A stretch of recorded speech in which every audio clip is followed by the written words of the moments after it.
Dania melihat beberapa anak sedang bergerombol, berbicara dengan ribut. Manisnya, gumamnya. Inilah kehidupan normal itu. Aku harus berusaha sekuat tenaga agar Raksa tetap bisa menikmati kehidupan normal semacam ini. Dania, teriakan seseorang membiarkan pikiran Dania. Dia melihat adiknya melambaikan tangan dari kejauhan. Dia terlihat berpamitan dengan dua teman di sampingnya, lalu berlari mendekati Dania. Dania sampai kemari. Kita kan bisa janjian ketemu di mana gitu.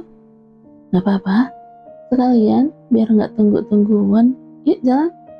Dania menarik tangan adiknya, melingkarkan tangan lalu berjalan bergandengan. Mau makan siang dulu gak? Dania mau makan di kantin kampus gak? Makanan di sini lumayan enak loh. Ada kantin di dekat danau juga. Raksa menjelaskan dengan bersemangat, sambil menunjuk kantin di dekat danau kampus. Wajah Dania langsung berbinar senang. Kapan lagi bisa makan dengan sesama manusia di tempat yang pemandangannya indah? Dia menganggukkan kepalanya. Raksa tertawa paham kalau kakak perempuannya sedang antusias. Lalu dia menarik lengan Dania, mengajaknya mengikuti langkah kakinya. Benarkah? Dania suka? Raksa menyenggol lengan Dania. Iya, suka sekali. Dania jadi ingin kuliah di kampus kamu deh. Ayo foto kak. Raksa mengeluarkan HP-nya lalu mereka berfoto dengan pemandangan danau sebagai background. Bagus kan? Aku kirim ke Kak Nia ya. Dania menganggukkan kepalanya, lalu dia juga mengambil beberapa foto Raksa sendirian dan pemandangan danau yang indah. Danau ini sepertinya danau buatan karena batu-batu pondasi di setiap pinggirnya, tapi tetap saja membuat hati rasanya nyaman. Sambil ditiup angin lembut, pepohonan di sekitar danau juga membuat udara segar, terasa sejuk dan nyaman. Di mana-mana tempat indah dan makanan adalah sesuatu yang saling berhubungan. Cukup ramai juga yang makan di sini. Pastilah begitu. Gumam Dania. Kalau dia kuliah di sini, ini pasti jadi tempat favoritnya di kampus. Dania baik-baik aja kan? Sebenarnya inilah yang sedari tadi ditahan Raksa. Dia tahu Dania akan selalu memasang wajah tersenyum sepanjang hari kalau bersamanya. Tapi dia bukan anak-anak yang bisa ditipu oleh senyuman itu kan? Dia udah dewasa sekarang. Tahu bagaimana saatnya harus senang atau ikut merasakan kesedihan kakak perempuannya. Masih aja khawatir ya? Mengusap kepala adiknya. Dania baik-baik aja kan? Minuman datang. Mereka menikmati pesanan mereka sambil menatap danau yang tenang. Apa di danau setenang itu tidak ada kesedihan ya? Apa semua makhluk yang menghuninya benar-benar hidup damai, setenang permukaan air itu? Kak? Kenapa aku menjawab dengan kalimat rahmat Tuhan saja ya? Saking seringnya aku mendengar kata itu, sampai spontan terucap. Ayah sangat kesal saat tahu aku tidak mau magang di perusahaan, dan ia menghentikan lamunannya dan fokus menoleh pada adiknya. Tadinya dia mengancam tidak mau memberiku uang. Ayah bilang gitu, lalu ibumu? Tidak percaya ayah sampai sejauh itu pada anak laki-laki kesayangannya. Dengar dulu, tapi setelah aku bilang kalau pengajuan permohonan mengaku magangku diterima Antarna Group, belum menyelesaikan kalimatnya, dan ia memotong karena terkejut. Apa? Kamu jadi magang di sana? Kenapa ini? Perasaanku udah merasa tidak nyaman begini. Kenapa bukannya bisa melepaskan diri, tapi kenapa sedikit demi sedikit keluargaku malah semakin terikat dengan Tuan Saga? Aku yang ingin berlari sekuat tenaga sepertinya hanya upaya sia-sia. Dia mentenggeramku dari segala penjuru. Iya, dari sekitar 200.000 pemohon, aku terpilih tahun ini di antara 200 orang. Belum tahu penempatannya di mana. Informasi akan diberikan saat training nanti. Ini bukan hanya kebetulan kan? Tidak, bisa jadi ini hanya kebetulan saja. Raksa anak yang pandai. Nilainya selalu yang terbaik di kampusnya. Ini hanya kebetulan. Tidak mungkin Tuan Saga mengurusi masalah anak magang. Dania berusaha meyakinkan dirinya. Lalu reaksi ayah gimana? Kembali melanjutkan cerita Raksa daripada dihantui kepanikan tentang Tuan Saga. Senang sekali, sampai sujud syukur. Dia memberiku uang jajan double. Menyedihkan sekali. Suara Raksa getir meminta maaf pada Dania. Sudahlah deh, nikmati aja apa yang sudah ayah berikan. Tertawa menghibur adiknya.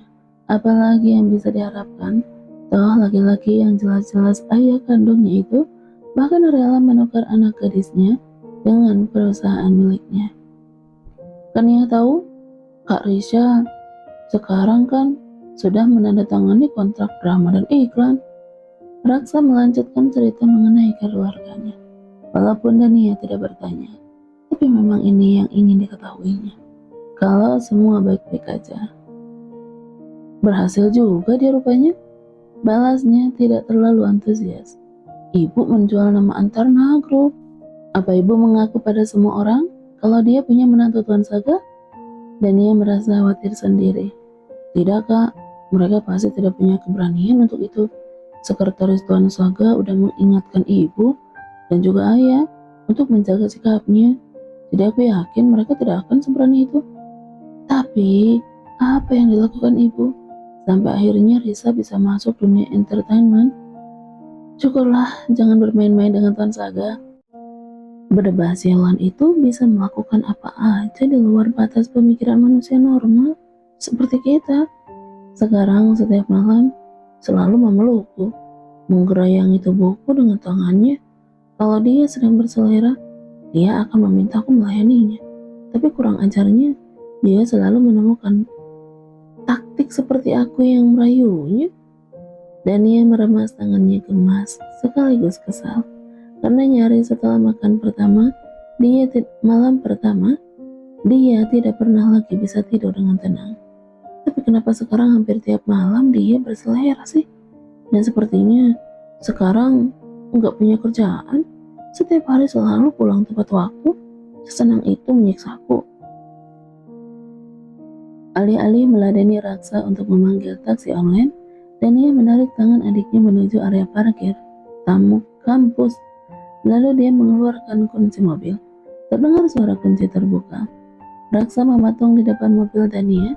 Tidak percaya dia melihat mobil dan Dania bergantian. Ini mobil Kania? Ayo masuk. Mendorong adiknya yang masih tidak percaya. Dia menurut dan masuk ke dalam mobil. Ini hadiah dari Tuan Saga, katanya matanya sakit kalau melihatku naik ojek. Dia nggak mau ada ojek masuk ke halaman rumahnya. Hah? Memang alasan begitu masuk akal apa? Raksa bingung, lebih bingung lagi kenapa Dania tidak merasa aneh dengan alasan itu. Sudahlah, jangan dipikirkan. Tuan Saga itu tidak bisa dijangkau dengan akal manusia normal seperti kita. Jangan membahas namanya lagi. Aku ingin bermain hari ini denganmu. Dan melupakan dia sejenak. Mobil melaju melewati gerbang universitas, meninggalkan momen makan siang yang menyenangkan. Makanannya enak dan pemandangannya bagus. Sungguh makan siang yang sempurna. Setelah lebih dari setengah jam, karena terjebak macet di beberapa titik, sampailah mobil di area parkir sebuah mall ternama di kota ini. Lagi-lagi Dania hanya memicingkan mata, sedikit kesal ketika melihat logo besar milik Antarna Group di dekat pintu masuk mall. Dia sebenarnya sekaya apa sih? Sampai punya mall juga. Kenapa harus mall ini lagi? Ini kan tempat kesukaanku.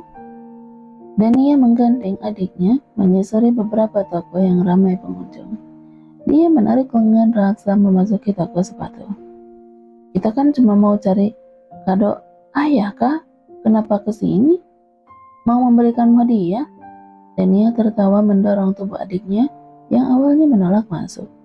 Tapi kak, masih menolak karena sepertinya ini terlalu berlebihan. Raksa tahu bagaimana usaha Dania bekerja keras mengumpulkan uang dari usaha toko online-nya.